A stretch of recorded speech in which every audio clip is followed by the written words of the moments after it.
Can I do it.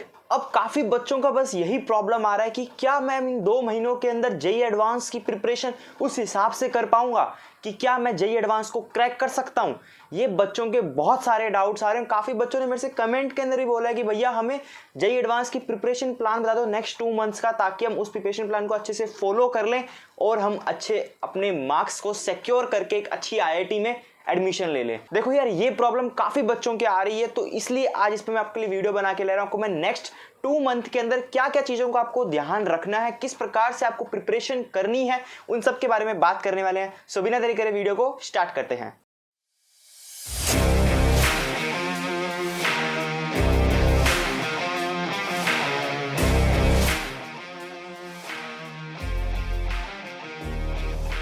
So hello guys, my name is Keshav Lakhotia from IIT ISM Dhanbad. आज की इस video के अंदर मैं आपको नेक्स्ट 2 मंथ किस प्रकार से प्रिपरेशन करनी है जेईई एडवांस के लिए, क्या क्या चीज़ों का ध्यान रखना है, किस प्रकार से पीवाईक्यूज लगाने हैं, किस प्रकार से टफ क्वेश्चंस को लगाना है, कहाँ से लगाना है, कौन सा ज़्यादा इंपॉर्टेंट क्वेश्चन है, किस प्रकार से सोल्व करना है, उन सब के बारे में आज इस वीडियो में बात कर रहे हैं। देखो, अब सबसे बड़ी प्रॉब्लम बच्चों के दिमाग में बस यही है कि कैन आई डू इट, क्या मैं इसे कर पाऊंगा, इज इट पॉसिबल कि मैं जेईई एडवांस को 2 मंथ्स के अंदर प्रिपरेशन अच्छे से कर लूं और उसको क्रैक करके एक अच्छी आईआईटी में एडमिशन ले लूं। देखो, काफ़ी बच्चों के मन में प्रॉब्लम होगी और काफ़ी बच्चे अभी कमेंट सेक्शन में भी बोलेंगे भैया कोई हलवा थोड़ी है जो 2 महीने के अंदर आईआईटी को क्रैक कर देंगे। देखो, बात आपकी सही है, हलवा नहीं है, लेकिन मैं आपको वो प्रिपरेशन प्लान्स, आपको मैं ट्रिक्स बताने वाला हूँ कि आपको इस प्रकार से चीज़ों को करना है, इन चीज़ों का ध्यान रखना कि इस प्रकार से आप करो ताकि आप में इम्प्रूवमेंट नज़र आए। रातों रात कोई भी आईआईटी में जाके एडमिशन नहीं ले सकता है, आप में धीरे धीरे इंप्रूवमेंट आएगा, तभी आपको एक अच्छी आईआईटी मिलेगी। देखो, आपको भी क्या क्या चीज़ का ध्यान रखना है। जैसे नीट का पेपर होता है तो उसमें बच्चे अपना पूरा का पूरा सिलेबस करके जाते हैं, लेकिन जेईई एडवांस ऐसा नहीं है। यहाँ पर आपको पूरा सिलेबस करने की रिक्वायरमेंट बिल्कुल भी नहीं है।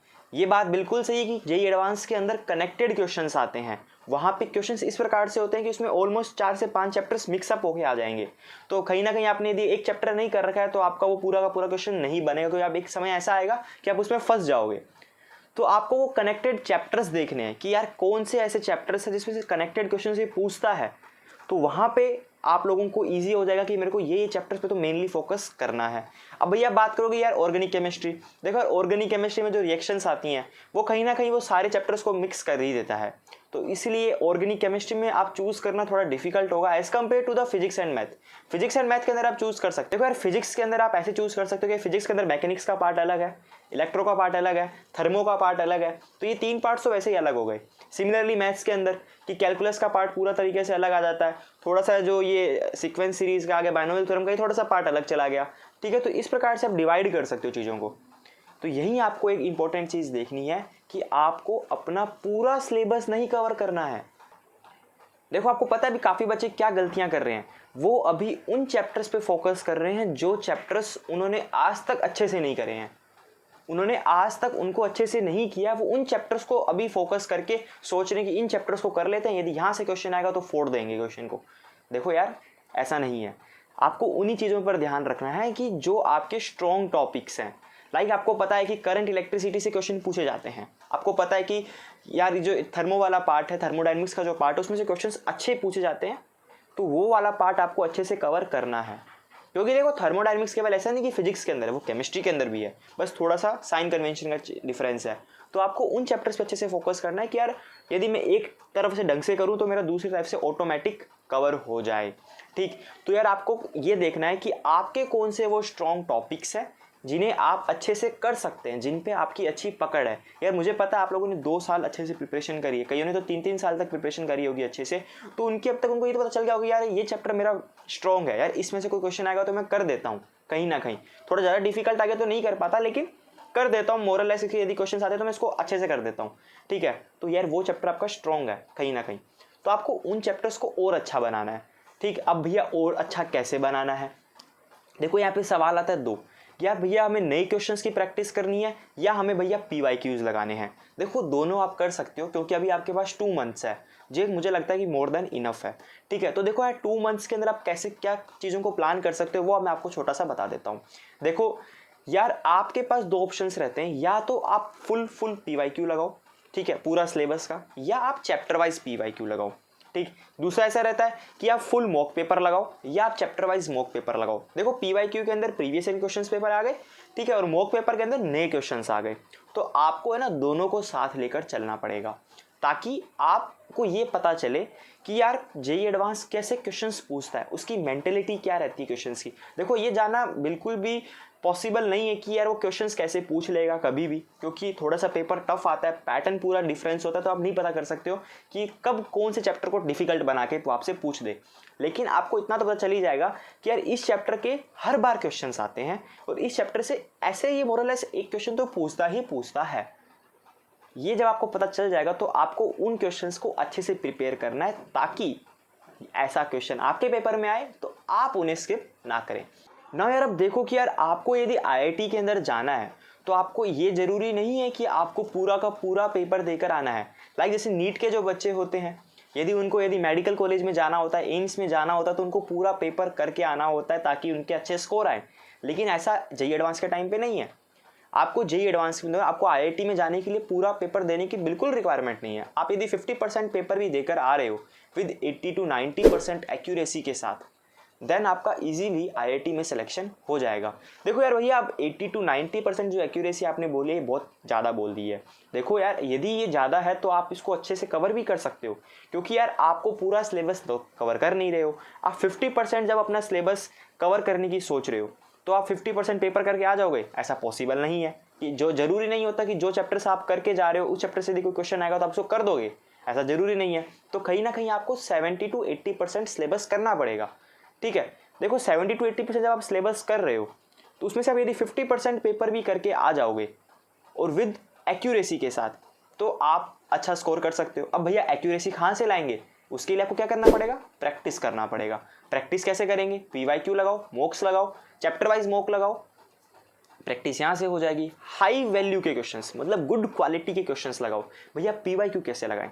देखो यार, पीवाईक्यू आप जो पास्ट 40 ईयर्स के जो क्वेश्चंस हैं उनको अच्छे से लगाओ। उसमें सब्जेक्टिव क्वेश्चंस भी हैं कहीं ना कहीं। तो देखो यार, पहले जो क्वेश्चंस आते थे उसमें थोड़े से ईजी क्वेश्चंस भी आते थे और जेईई मेन लेवल के क्वेश्चंस जो आजकल जेईई मेन के अंदर पूछे जाते हैं, तो आप उन क्वेश्चंस को स्किप कर देना। जो अच्छे लेवल के क्वेश्चन है, भले वो सब्जेक्टिव हो लेकिन वो अच्छे लेवल का क्वेश्चन है, आपको लगता है कि हाँ यार ये अच्छा है, ये गुड क्वेश्चन है, तो आपको उसको अच्छे से प्रैक्टिस करना पड़ेगा, ठीक। उसको अच्छे से सोल्व करो। इसी प्रकार से जब आप चलते जाओगे आगे आगे, जब सब्जेक्टिव पेपर बंद हो जाएंगे, उसके बाद जब एमसीक्यू वाले स्टार्ट हो गया था टाइप, तो उस समय से आपको ये देखना है कि यार अब क्वेश्चंस कैसे कैसे वेरी कर रहे हैं, कौन से अच्छे अच्छे क्वालिटी के क्वेश्चन है, आपको उनको पिकअप करना है और उनको अच्छे से लगाना है। देखो अच्छे अच्छे क्वालिटी के क्वेश्चन जरूरी नहीं आप पीवाईक्यूज लगाओ, आप मॉक पेपर्स भी लगा सकते हो कहीं ना कहीं। कोई भी आप टेस्ट सीरीज देख सकते हो जहाँ पे आप जिस भी आप कोचिंग के अंदर ज्वाइन हो तो वो आपके टेस्ट लेता ही होगा, तो आप उधर वाले टेस्ट को भी फॉलो कर सकते हैं। मैं आपको ऐसा कोई भी नहीं बोल रहा कि आप ये वाली टेस्ट सीरीज को फॉलो करें एंड इसको फॉलो करें, नहीं। आप जिस भी कोचिंग के अंदर हो आपको वो टेस्ट सीरीज देता होगा तो वो उसी आपको अच्छे से कर लो, आप उससे भी अच्छा कर सकते हो, ठीक है। यहाँ पे अब ये आता है कि यार भैया अब वो गुड क्वालिटी क्वेश्चंस होते हैं तो अच्छे तो हैं वो, लेकिन यार भैया वो हमसे बन नहीं रहे हैं। ये बहुत बार आता है प्रॉब्लम, ये काफ़ी बच्चों का प्रॉब्लम ये रहता है कि यार देखो आप कोई भी क्वेश्चन जाते हो उठाने, ठीक है, तो आपको ये नहीं दिखता है कि यार इस क्वेश्चन को करना कैसे है, ठीक है, इस क्वेश्चन को करना कैसे है। क्योंकि या तो आपके पास दो ऑप्शन रहते हैं, या तो आप उनको ऐसे देख लो डायरेक्ट सॉल्यूशन देख लोगे तो आपको उससे कुछ सीखने को नहीं मिलेगा। आपको एक वक्त के लिए ऐसा लगेगा कि हाँ मैंने कुछ सीखा इस क्वेश्चन से, लेकिन आपको वो याद नहीं रहेगा कि आपने इससे क्या सीखा। आपको एक दिन याद रहा, 2 दिन याद रहा, आप तीसरे दिन भूल जाओगे कि आपने इससे क्या सीखा था। मैंने आपको वही क्वेश्चन 10वें दिन दे दिया तो आपको खुद पता नहीं चलेगा इसको करना कैसे है, कहीं ना कहीं आप फिर से फंस जाओगे। लेकिन दूसरा तरीका क्या होता है इसको सॉल्व करने का कि यार आप मान लो कि कोई करंट इलेक्ट्रिसिटी का क्वेश्चन है जो आपसे नहीं बन रहा है, ठीक है, तो आप अपने पहले करंट इलेक्ट्रिसिटी के जो कोचिंग के नोट्स थे जो आपने बनाए थे ड्यूरिंग द प्रिपरेशन, तो आप उसको देखो, समझो कि यार ये नोट्स में कौन से स्पेसिफिक टॉपिक से क्वेश्चन पूछ रहा है। तो इस बहाने क्या होगा कि आप नोट्स भी कहीं ना कहीं रिवाइज कर लोगे, ठीक है। तो जब आपने लिंक किया अपने क्वेश्चन को अपने नोट से, फिर भी मानो कि आपको थोड़ा हिंट मिला, आपने ट्राई किया फिर नहीं बना, फिर आप सेकंड जाओ कोई बुक पे, जैसे एच.सी. वर्मा अच्छी बुक है फिजिक्स के लिए, तो आप करते भी होंगे शायद, आप उस बुक से देखो कि यार मैं कैसे इसको लिंक कर सकता हूँ, फिर भी नहीं बन रहा है, देन आप सॉल्यूशन पे जाओ और आप देखो कि यार उस सॉल्यूशन में ऐसा क्या की पॉइंट है जो मेरे नोट्स में भी नहीं था और जो मेरे को बुक्स में मिला नहीं। तो ऐसा क्या वो की पॉइंट है, उसको अपने शॉर्ट नोट्स में लिख लो, ताकि जब आपके पास लास्ट के 10 to 15 डेज रहेंगे तब आप उस की पॉइंट को अच्छे से देख लो कि यार ये की पॉइंट इंपॉर्टेंट तो है। ये की पॉइंट इंपॉर्टेंट है यार, इसमें से क्वेश्चंस बन रहा है, लेकिन आप बोलोगे भैया इसमें टाइम बहुत लग रहा है। देखो टाइम अभी लग रहा है तो लगने दो, यदि अभी ये टाइम लग रहा है तो मैं आपको डेफिनेटली बता देता हूँ, यदि आप इनको सिंसियरली अच्छे से फॉलो करोगे ना तो आपको आपके जेईई एडवांस के अंदर इम्प्रूवमेंट खुद ही दिख जाएगा। जेईई एडवांस से पहले आप जब पीवाईक्यू मॉक पेपर लगाओगे ना तभी आपको उसके अंदर इम्प्रूवमेंट दिखेगा, ठीक है। पर लेकिन आपको ये चीज़ें सिंसियरली फॉलो करनी पड़ेगी। देखो काफ़ी बच्चे ऐसे होते हैं जिनके पास पेशेंस नहीं होता है, क्वेश्चन नहीं बनता डायरेक्ट सॉल्यूशन देख लेते हैं और सोचते हैं हाँ मैंने इससे कुछ सीख लिया। ऐसा कुछ नहीं होता है, ये सब आपके मन का वहम है, ऐसा आप नहीं सीख पाते हो, ठीक है। आपको यदि सीखना है तो आपको पहले उस पर अपना टाइम देना पड़ेगा, उसको टाइम एफर्ट्स लगा के उसको सोचना पड़ेगा यार ये क्वेश्चन कैसे कर रहा था। इसीलिए मैं आपको ये नहीं बोल रहा हूँ कि आप दिन में 200 200 300 300 क्वेश्चंस लगाओ, नहीं। आप क्वालिटी रखो, क्वांटिटी भली कम रखो, कोई दिक्कत नहीं है। आप अच्छी क्वालिटी के क्वेश्चंस लगाओ, भले आप क्वांटिटी के अंदर 40 से 50 क्वेश्चन ही करो पर डे इनके। आपने 25 क्वेश्चन उठा लो, या लाइक से एग्जांपल के तौर पे आपने 20 क्वेश्चन फिजिक्स के उठाए, 20 क्वेश्चन केमिस्ट्री के उठाए, 20 क्वेश्चन मैथ्स के उठाए, टोटल एक दिन में 60 क्वेश्चन ही लगाओ। यदि आपने एक महीने भी ये प्रैक्टिस डेली कर ली ना तो आपने एक महीने के अंदर 1800 क्वेश्चन लगा लिए, जो अपने आप में एक बहुत बड़ा नंबर है, ठीक है। अब भैया ये बात आती है क्वेश्चंस कहाँ से लगाएं। देखो 20 क्वेश्चन उठाने हैं तो 10 क्वेश्चन उठा लो पीवाईक्यू के, 10 क्वेश्चन उठा लो आपके जो कोचिंग मटेरियल है, उस चैप्टर का जो कोचिंग मटेरियल आपको जो आपकी कोचिंग्स ने दिया है उसमें से जो गुड क्वालिटी के क्वेश्चंस होते हैं उनको उठा लो, ठीक। तो 10 क्वेश्चन पीवाईक्यू के, 10 क्वेश्चन कोचिंग मटेरियल के, इस प्रकार से आपने 30 क्वेश्चन लगाए पीवाईक्यू के, 30 क्वेश्चन लगाए अपने कोचिंग मटेरियल के, आपने दोनों को साथ लेके चला और आपको ये प्रोसेस एक महीने तक करनी है। हर दिन आपको 60 क्वेश्चन लगाने हैं मिनिमम। आपको लगता है कि आज मैंने 60 क्वेश्चन थोड़ा जल्दी लगा लिए, मेरे पास अभी टाइम है, तो 10 क्वेश्चन और लगा लेना, क्या दिक्कत है। प्रैक्टिस जितनी ज़्यादा करोगे उतना ज़्यादा आपको रिजल्ट उसमें मिलेगा। लेकिन साथ में ऐसा न मत करना कि केवल आप क्वेश्चंस लगा रहे हो और आप सोच रहे हो कि मैं क्वेश्चंस लगाता हूँ इससे मैं रिवीजन करता हूँ। आप पहले थोड़ा सा रिवीजन करो, अपने नोट्स को अच्छे से देखो, क्योंकि आपके कोचिंग के नोट्स इस प्रकार से प्लान्ड होते हैं कि आपको उसमें हर एक चीज़ अच्छे से क्लियर होती है। तो आपको यार पहले अपने नोट्स थोड़े बहुत अच्छे से देखना, उसके बाद आप प्रैक्टिस कैसे करो। और हाँ, आप क्वेश्चन से नोट्स पे जा रहे हो, ये बहुत अच्छा स्ट्रेटेजी रहता है कि आप नोट्स से क्वेश्चन पे आओगे तो आप नोट्स में आप सब कुछ पढ़ लिया, फिर क्वेश्चन पर आए आपको पता चला क्वेश्चन बन नहीं रहा है, तो फिर आप सोचोगे यार मैंने नोट्स तो सारे पढ़ लिए फिर भी मेरा क्वेश्चन बन नहीं रहा है। तो आप समझोगे नहीं कि नोट्स के अंदर कौन सा टॉपिक इंपॉर्टेंट था।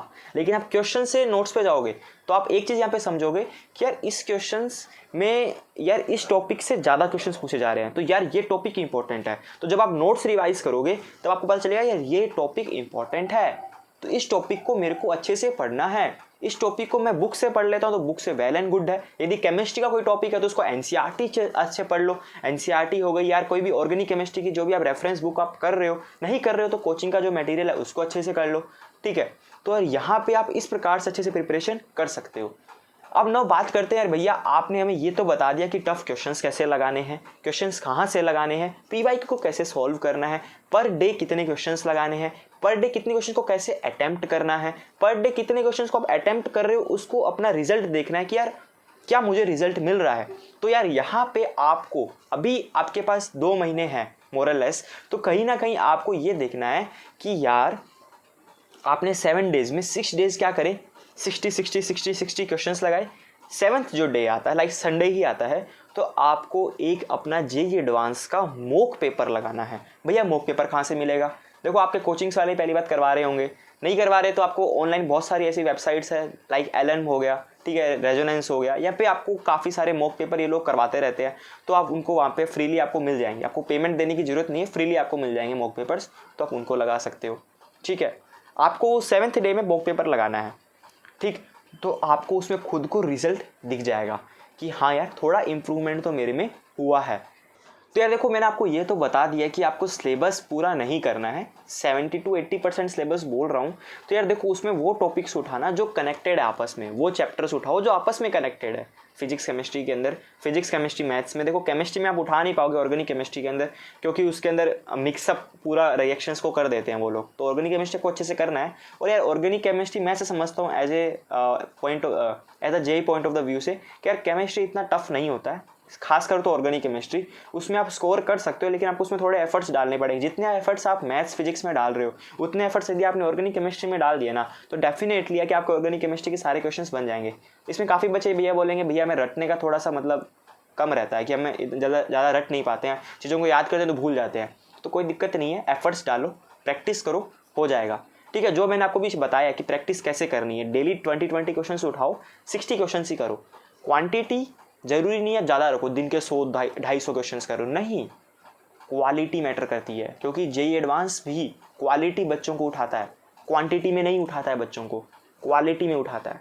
जो क्वालिटी वाले बच्चे होते हैं ना, केवल उन्हीं को उठाता है। यदि आपको क्वालिटी वाले बच्चों में आना है तो आपको क्वालिटी से क्वेश्चंस लगाने पड़ेंगे। क्वालिटी क्वेश्चंस का मतलब ये नहीं होता है कि आप इजी क्वेश्चंस उठा लो, नहीं, आपको गुड क्वालिटी क्वेश्चंस उठाने हैं। इसमें आपको कोई भी टाइम लिमिट देके प्रैक्टिस नहीं करनी है।